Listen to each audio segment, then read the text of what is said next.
Next, we would like to invite Professor Seo Kwang-deok, HK Professor of Institute for Humanities and Social Sciences of Pukyong with the topic Light and Darkness of Hong Kong's New Airport Construction. He is currently HK Professor. Please welcome Professor Seo.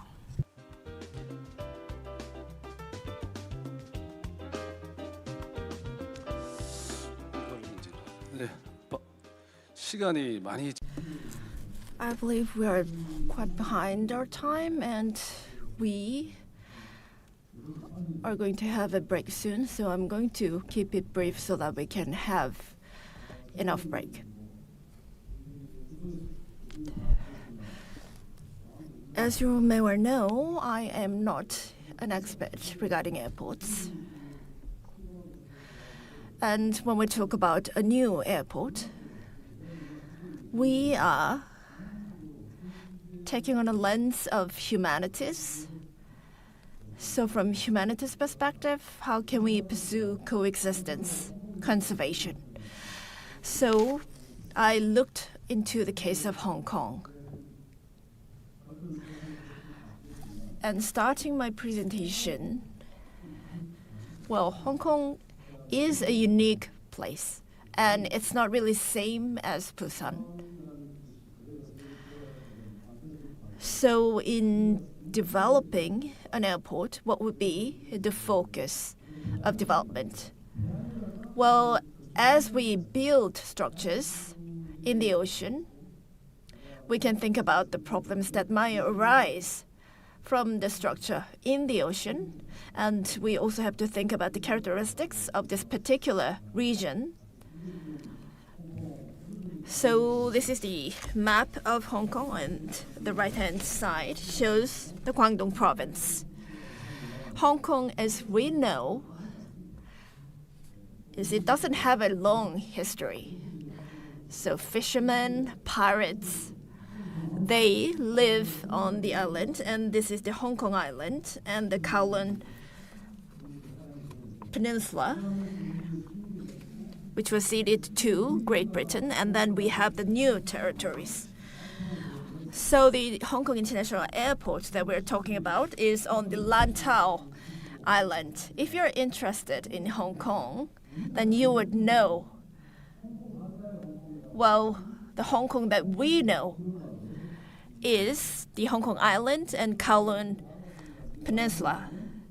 So the Lama Island and Lantau Island are not really included. So 3/4 of Hong Kong that we do not know are something that we do not really know. We only know 1/4 of Hong Kong. And in this area, there was the reclamation of land to create this Hong Kong International Airport. And this can be quite similar to the case of Kadokdo Island. So on this island, Lantau Island, who were living on this island? Fishermen. And where did they go? So when we start building this airport, we might have similar questions. Who are living on the island and where are they supposed to go? So the Kowloon Peninsula and Hong Kong Island were majorly composed of refugees and residents, pirates, and commercial people from Britain. But in the case of Rama and Lantau Islands, well, there were native people that were living there. So when it comes to the population makeup, it is quite different. And with this new airport being developed, the airport opened in 1997, and Hong Kong was returned to China. So the time of opening of the airport was around when Hong Kong was returned to China. So who are these Hong Kong people? And they became quite similar to Chinese. So at my organization, Professor Lee of the Ocean University. These are his slides that I stole from him. So, building structures in the oceans, this is how it can happen historically. So, from the sea route, we can see that the sea can become the sea of information. And these are the structures, and we are talking about floating structures that can serve as an airport. So this is from the perspective of architecture. And about Hong Kong, just like I explained, in 1570, well, this was when it was recorded in the history of China. So, in 1688, the name Hong Kong was officially documented, and in 1843, from the Nanjing Treaty, the Hong Kong Island was ceded. And with the conflicts, we see many refugees move to Hong Kong. So we see a massive movement of refugees for about 3 times, majorly to Hong Kong. And also we see the concession of the new territories in 1899 and Sino-Japanese War in 1937 and civil wars in 1948, which also saw the influx of refugees. So the Hong Kong people who were registered, if you think about generations, those young generations who were born and raised in Hong Kong. But those who are in their 70s and 60s, they were those who were displaced from other parts of Hong Kong. So the new territories were conceded, and number 2 and 3 shows Kowloon Peninsula and Hong Kong Island. And the airport was called the Kai Tak Airport in the peninsula of Kowloon. And this airport was relocated, and during the process, it was going to be replaced, it was going to be relocated to number 4 because it was led by Great Britain. And at the time, the territory was not Chinese. But if you look at number 1, which represents new territories, the Lantau Island is included in number 1.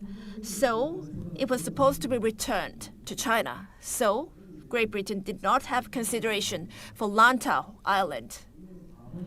Originally, it was going to be number 4.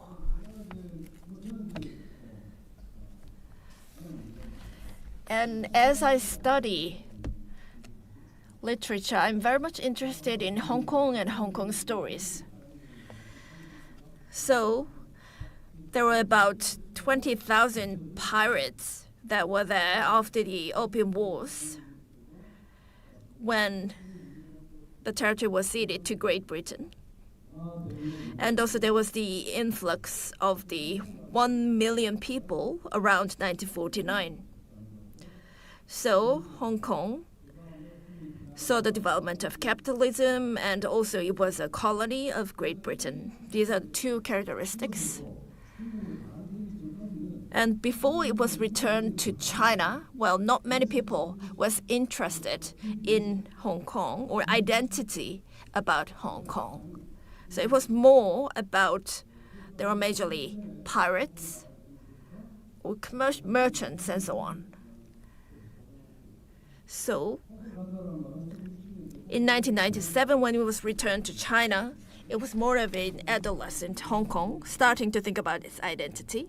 And around 1960, we have this phrase, going to Hong Kong, which helps you forget the trauma of the wars. And at the time, we saw very strong corruption. And in order to crack down corruption, Hong Kong police became quite strict. And this is where the Kai Tak Airport was located. And now it's being transformed into a park.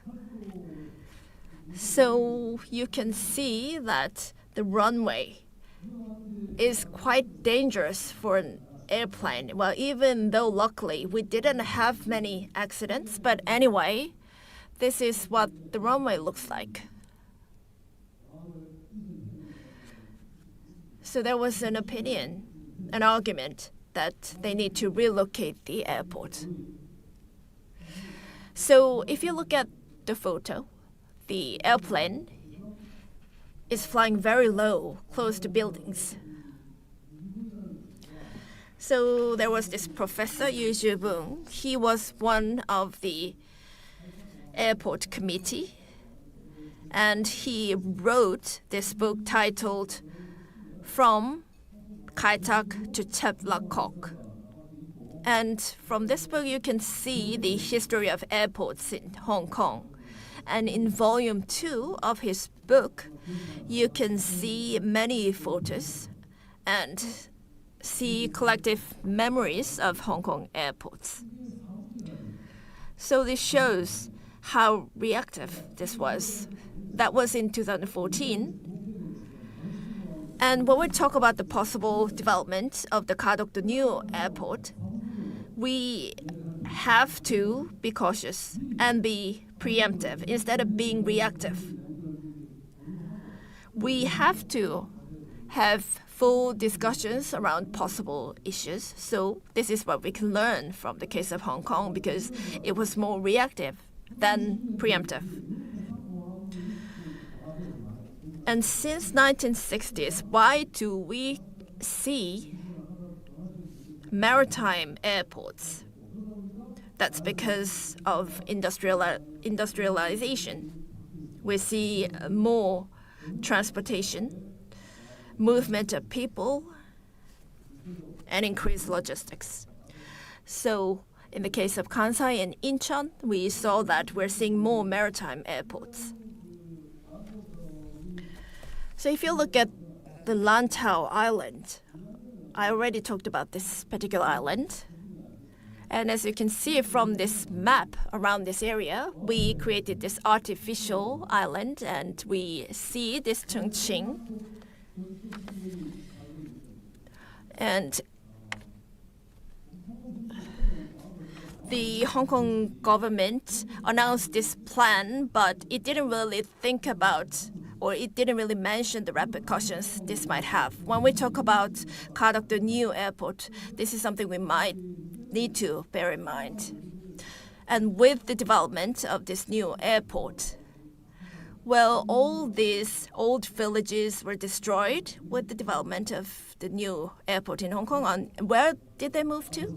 To Lantau Island, called Chongqing, the Chongqing area. What's important here is the Empress's tomb. There is a shrine that a shrine for the sea god. And this means that this is a fishing village community. So those who relocated from the island were mostly fishers.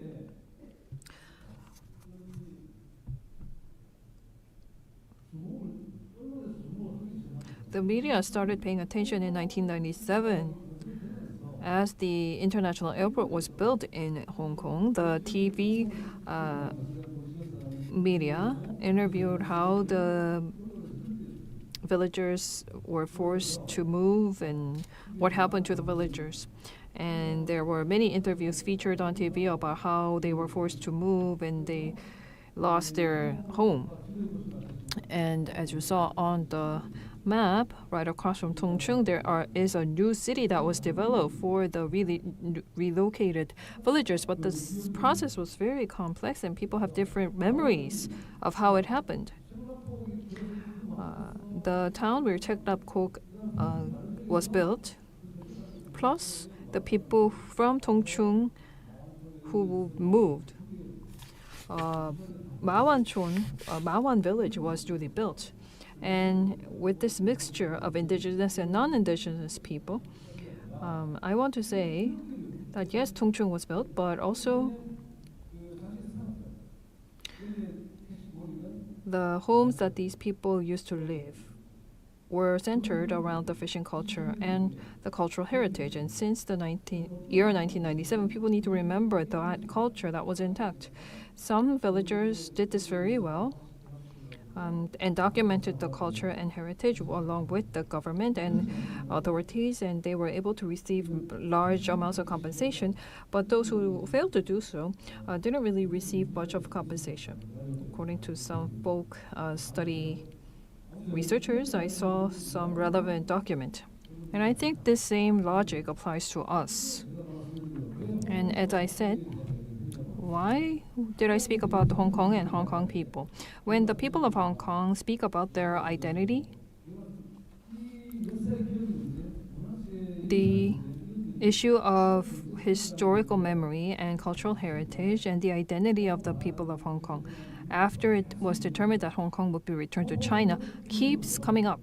The people of Hong Kong says that they are refugees. But the place where International Airport was built, that place was really home to the indigenous people. Then Hong Kong is a place of multiple ethnicities. How do we look at Hong Kong from that perspective? So in 1997, this was exactly where the TV focused on the residents, and that's how the history and culture of this region was rediscovered and discussed. And this is how the bridge is being built and how the Hong Kong will be developed, and they will be definitely a part of China. And just in front of the international airport, there will be a bridge. So not only Shenzhen, but Macau will be connected into a single belt. And this is similar to the Pukyong megacity we have envisioned and the Busan Grand Design. So we need to benchmark Hong Kong's case and learn our lessons. Lastly, to conclude, Cheklapkok from South China, Hong Kong was always the center point for the movement of passengers and logistics. The relations between Hong Kong and One Belt One Road Initiative, what will be Hong Kong's role in Weigang-ao maritime economic region and Hong Kong. Hong Kong is becoming increasingly Chinese. And then comes the issue of identity of the people of Hong Kong, and the demographic structure of Hong Kong has always been the refugees, migrants, Westerners, and Asians, and indigenous people. What to do with all this? And lastly, if you go to Hong Kong nowadays, there are a number of museums. Maritime Museum, Palace Museum. There's another one in Taiwan as well. So the fact that there is a Palace Museum here means that Hong Kong is very important for China. Hong Kong is China.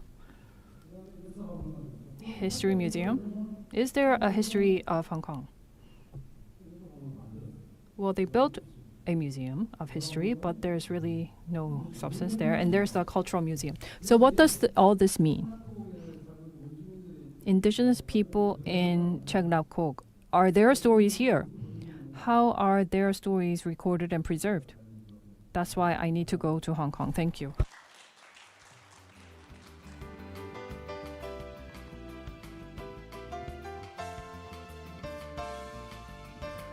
네, 이렇게 해서 This concludes all the three presentations, and we will take a quick break and we'll move on to the panel discussion. Thank you.